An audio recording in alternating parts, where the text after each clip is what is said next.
her forces in Europe. I am the Whistler, and I know many things, for I walk by night. I know many strange tales, hidden in the hearts of men and women who have stepped into the shadows. Yes, I know the nameless terrors of which they dare not speak. Tonight transcribed, it's The Whistler's strange story, 7 Steps to Murder.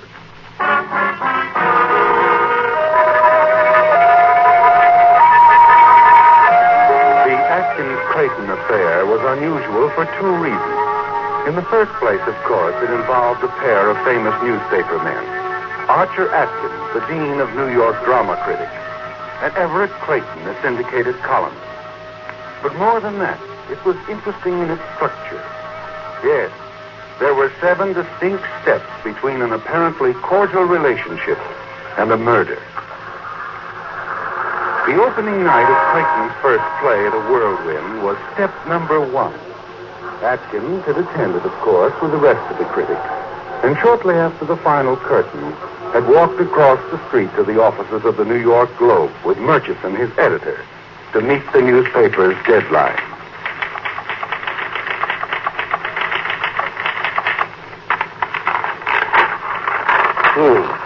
Everett Clayton's new play, The Whirlwind, opened last night at the Brighton Theater with Diana Brooks and Paul Strand in the leading role. Finish it, Atkins? Murchison. I want to see what you did to Clayton's play. I thought it was great. Oh, did you? Here's what I thought. Everett Clayton's new play, The Whirlwind, is dullness itself. It was utterly lacking in originality, imagination, or even ordinary playability. The death rattle was audible before the first act was 5 minutes old. Listen, Atkins, you can't. Why can't I? You grew up together. You came from Texas together. You were even engaged to his sister. He's your best friend. Art knows no friendship. You're a liar. You're jealous because Clayton's invading the drama, your sacred territory. Well, if that's true, you should fire me. Too bad I'm too influential, huh? You know, one of these days you'll stick your neck out too far and I'll chop it off. Your review of Everett Clayton's play was step number 2. The next day, you see Clayton in the coffee shop of the Stratford Club, where both of you live. He walks over to your booth, his face tense and expressionless, the paper folded in his pocket. Well, Everett, good to see you. Sit down, please. Thank you. Pleasure. Yes, sir? Coffee, please. Yes, sir. 2, no coffee for me. Milk. Yes. Your stomach again? Getting worse, I'm afraid. But that's not why I came, is it, Archer? I suppose not. That review, Archer. Nice of you. You're not a playwright, Everett. You at least saw the play, I presume? Of course. An author spends a year writing a play, and that's the consideration he gets. Any of your money in it? Everything I've got. Oh, too bad. Why didn't you consult me before? Let me read it. Because I knew what I'd get. Sarcasm, smart cracks, not one bit of constructive criticism. There is a small item you've forgotten. Talent. No one has yet succeeded in drawing milk from an elephant. Nor kindness from a critic. If you wanted charity, you should have said so. Do you want me to go over it scene by scene and show you how bad it is? No, because you couldn't. That's the trouble, you know. The people don't decide what's good or bad anymore. They wait for the critics to tell them. Well, thanks to you, I know my play is dead, Atkins. But I also know you're a fake. You've been phony all your life. If the Rover Boys in Switzerland had Edgar Allan Poe's name on it, you'd call it great. Go easy, old boy. You're getting carried away. You picked on the wrong guy, Archer. I've got 20 million readers, too, and before this thing's over, I'm going to make you look like the village idiot. Just do me a favor, Atkins. Check my column tomorrow. It'll interest you.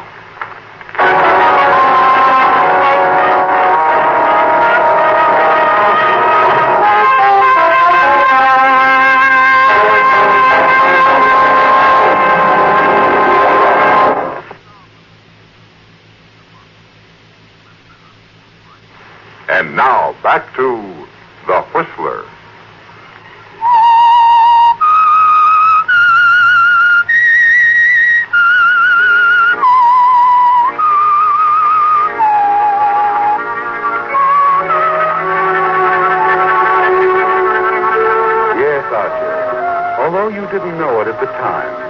case that was soon to become famous as the Atkins-Clayton affair fell neatly into 7 parts, 7 steps to murder. Clayton's play, of course, was the first step, and the scathing review that appeared in the Globe the next day over your signature was the second. But when you arrive at your office the next day, Murchison, the editor, is sitting on your desk waiting for you, the afternoon edition of the Ledger in his hand. Hello, Murchison. Did you read Clayton's column? I did not. Lead paragraph. Listen.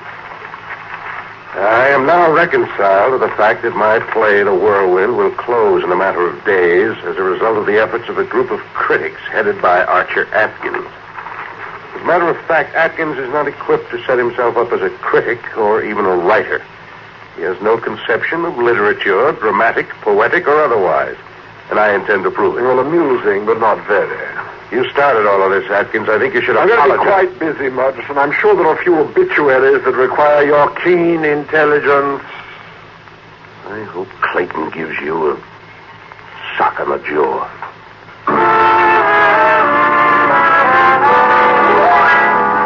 That's step number 3, Archer. The public challenge that went out to 20 million readers. You decide it's ridiculous, of course, and forget about it. The play lasts 5 days and closes. Then one evening, some weeks later, Barbara Ross, the fashion editor on the Ledger, walks up to you in the lobby and taps you on the shoulder. Archer, darling. Well, good evening, my dear. Archer, I found something I thought you'd want to glance at. Why, did Clayton put me in print again? Nothing like that. Somebody handed me this book of poetry. Poetry? It was printed privately, only 50 copies. Well, let me see. 14 by Jafar Ahmed. What's it about? Well, I think it's lovely. It's written by an immigrant boy about his love for a little girl. Oh, no, thank you. Oh, but Art. Poetry, darling, is as much a part of adolescence as the first shave, and just about as important. But it's really quite good. The boy seems to have an excellent sense of meter and a good deal of insight, too. Archer, you know so much more about poetry than anyone else I know. All right, dear. I'll look it over.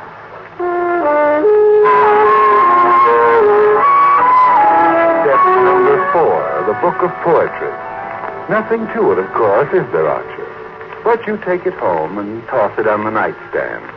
And just before you decide to turn out the lights, you pick it up and glance at the first page. I told you from the start, there's something about the poems that haunts you, almost as if you'd read them before. Memories, things you'd forgotten completely, spring to life. Yes, this boy has managed to capture something out of every man's youth. Something that gets under your skin and stays there. You finish the book, get out of bed hurriedly, and sit down at your typewriter. You can't wait until tomorrow, can you, Archer? You've got to get it on paper now.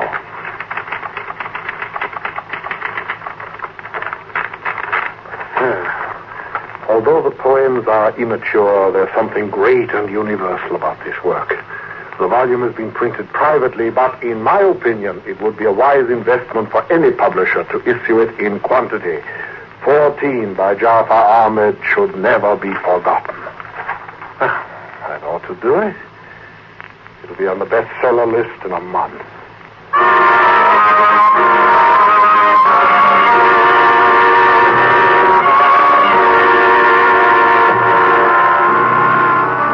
In the morning, you hand your article to a copy boy, unaware, of course, that you've just completed step number 5. Although you don't know it, the minute you turned in that review, you moved nearer to murder than you've ever been in your life.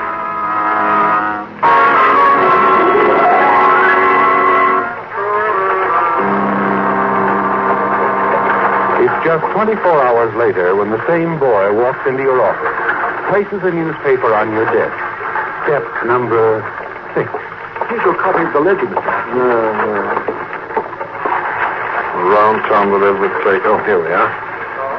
3 months ago, I promised to reveal Archer Atkins, the so-called Dean of Literary Critics, as a phony, Today I call attention to the raves he's been giving the book of poems called 14. Supposedly written by a 14-year-old Iranian lad. The fact is, gentle readers, I wrote 14. What is shocking, eh, Archer? Hello, Majesty. I didn't see you. That's all right. You needn't hide that. Some of our best people read Everett Clayton, including the publishers of this paper. That's trash. Just trash. And lies, too, I suppose. Clayton never wrote 14. He hasn't got enough sense. Seems to know a lot about it, Archer. Read on. He tells just how he did it. He had no knowledge of poetry, he says. Just threw together the lushest and most senseless adjectives he could concoct. Had the whole mess printed up on the quiet. And you, the great Archer Atkins, praised it to the skies. Are you trying to tell me that you believe this nonsense? Much what a man's... A man's got readers, Archer. 20 million of them, so calm down. Don't tell me to calm down. As a matter of fact, why don't you get out of here? Let me at that typewriter. I'll teach Clayton his place. Not in a globe, you won't. And why not? I talked to the publishers. They want your resignation by the end of the month. From now on, I'm editing your material, and I don't intend to have any libel suits on my hands. Not even to save the great name of Archer Atkins. Good day. Oh. For once, I've had the last word.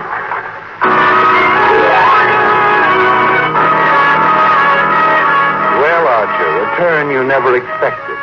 And it's even worse when you reach the Stratford Club and learn that you've suddenly been turned into a laughing stock. Archer, old boy, how could you? What was it now? I still feel the music, the poignant expression of an adolescent love. Sweetly agonizing emotions, part of every man's youth. I wonder what a poisonous pain on your skull, my dear hand. Gentlemen, you hear? The great Atkins is no longer capable of using his cutting tongue. He must now resort to a cane.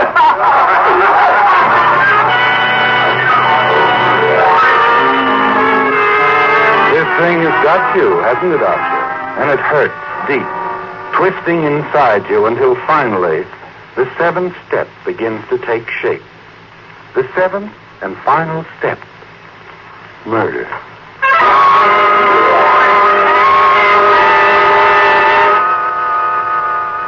It's a frightening thought, isn't it, Archer? Frightening, but very clear. It's all there in your mind as you ride up to your luxurious suite in the elevator. Everett Clayton is a man of habits, one of them forced upon him by his health. You know all about that, Archer. How each evening at 7, a waiter brings a large glass of milk into his apartment. You smile as you let yourself into your rooms across the hall. Tonight, that same waiter must bring you something as well. Hello, coffee shop. This is Mr. Atkins. I wonder if you'd send me up something, huh?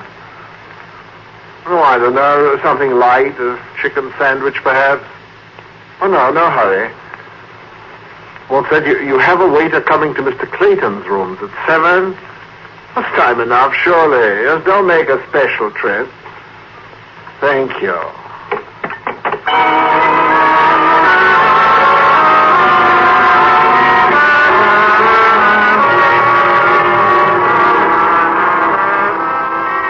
Waiter. Yes, sir? You have a sandwich and coffee for me? Oh, yes, sir. But I was going to stop first at Mr. Clayton. Yes, we'll come in a moment. I'll set it down there on the desk, will you? And I wonder if you'd do something for me. I tried to unlock a suitcase a moment ago, but I couldn't seem to turn the key. Would you have a look at it, please? Why, certainly, sir. Where is it? In the bedroom. Of course, if it's too much trouble. Not at all, sir. I have handled a lot of them. You hesitate as the waiter starts to cross to the bedroom. Then you turn quickly to the tray he set down on your desk. Before he comes back, you empty the contents of a small envelope into the milk intended for Clayton. You stir it hastily, and then return to your book. Well, I got it open for you, sir. That lock is sprung a little bit, though. Oh, well, I'll have to have it attended to. Here you go. Thanks for your trouble. Not at all, sir. Thank you very much. Well, thank you. You settle back in your chair now, giving the waiter time to deliver the glass of milk to Clayton. A few minutes later, you slip out into the corridor and down the hall. Stop outside of Clayton's door and listen. He's talking to someone on the telephone. Yes, I got your letter. Well, what did you expect me to do? All right. I promise I'll see them about it first thing tomorrow. Yes, I promise. Goodbye. You wait tensely after Clayton hangs up, hoping no one will come along the hall and find you standing there. A moment drag by. What is he doing? Isn't he ever going to pick up that glass? And then...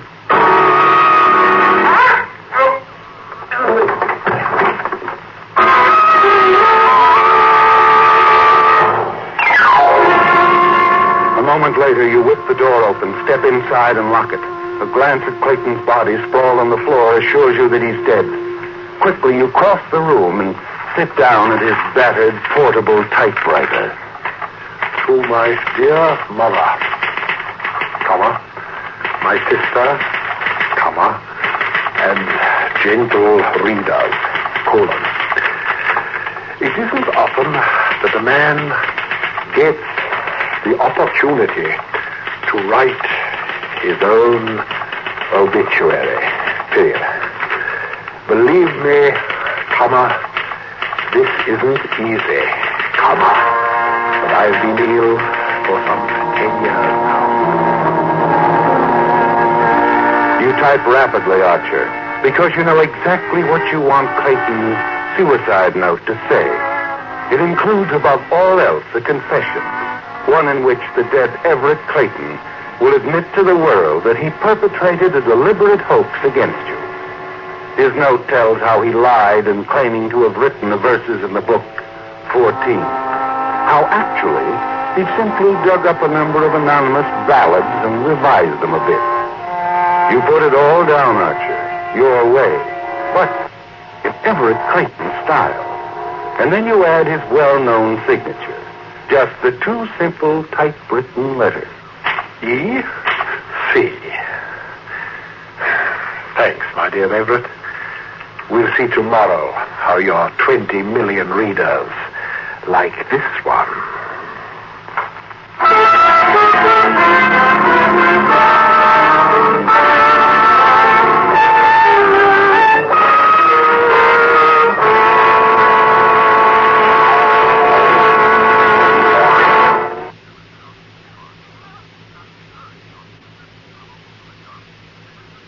Back to The Whistler.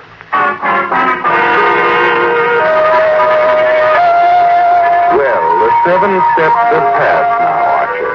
Everett Clayton is dead. But more important than that, the suicide note in his typewriter will put you back at the top of the heap.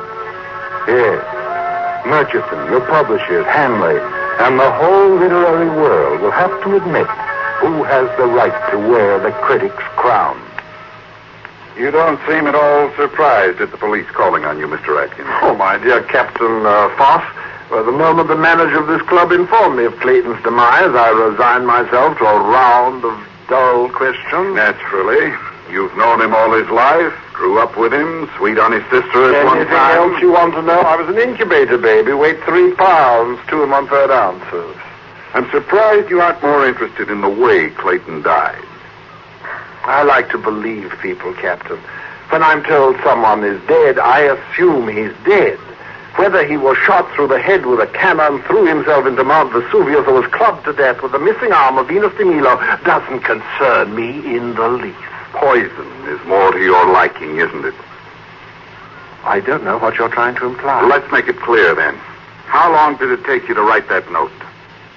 Note, Captain? The suicide note in Clayton's typewriter. Oh, do tell. In verse, no doubt. It says Clayton never wrote those poems, that he stole them from some anonymous ballads. Well, I insisted on that all the time. Wait till I get hold of that editor. You wrote that note, Atkins. You poisoned Clayton and ran the note off on his typewriter. Nonsense. Who gave you that story? Some idiot from the Ledger? Take a look at these papers, Atkins. Ever seen them before? They're yellow. They're very old, aren't they? They're poems you wrote to Everett Clayton's sister when you were 14, over 40 years ago. What? That book of poetry you reviewed was not written by Jafar Ahmed or Everett Clayton, but by Archer Atkins. Reviewing my own poetry. So it wasn't suicide, you see. Now, wait a minute. He still did it. It was a malicious trick. Now, listen, Captain. It wasn't suicide, Atkins. Because Clayton's sister blew up when she read what he did with those poems after she sent them to him. She phoned him last night. He was talking to his sister. She made him promise a public retraction. Clayton was going to see you about it in the morning.